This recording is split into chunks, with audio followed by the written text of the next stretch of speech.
Hi friends, welcome back to my channel.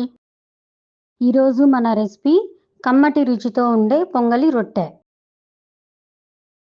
Recipe కోసం మనకు కావాల్సిన క్వాంటిటీలో కట్టు పొంగల్ని తీసుకోవాలి. నేను తీసుకున్నది 2 కప్పుల వరకు ఉంటుంది. సన్నగా తరిగిన 2 పచ్చిమిర్చి ముక్కలు, సన్నగా తరిగిన 1 కప్పు ఉల్లిపాయ ముక్కలు,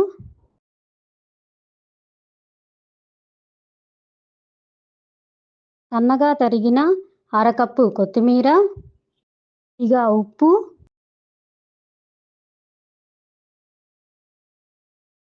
1 కప్పు బియ్యం పిండి వేసి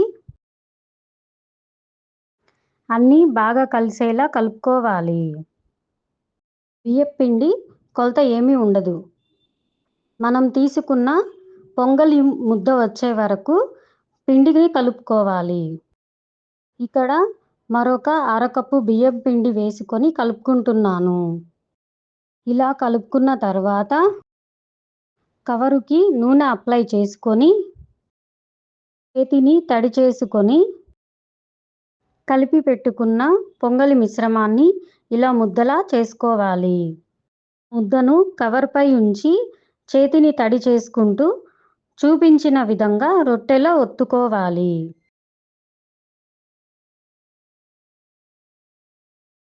పాన్ హీట్ అయిన తర్వాత ఆయిల్ అప్లై చేసుకొని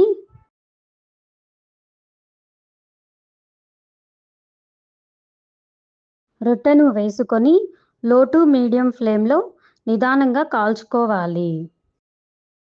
ఇలా అంచుల వెంబడి నూనె వేసుకొని ఒకవైపు క్రిస్పీగా కాలిన తరువాత తిప్పుకొని రెండో వైపు కాల్చుకోవాలి. రొట్టెలు నల్ల కారం పొడి కాంబినేషన్తో సూపర్గా ఉంటాయి. పొంగలి రొట్టె రెడీ. ఈ రెసిపీ కనుక మీకు నచ్చినట్లయితే లైక్ చేసి, షేర్ చేసి, సబ్స్క్రైబ్ చేయండి friends. Thank you for watching.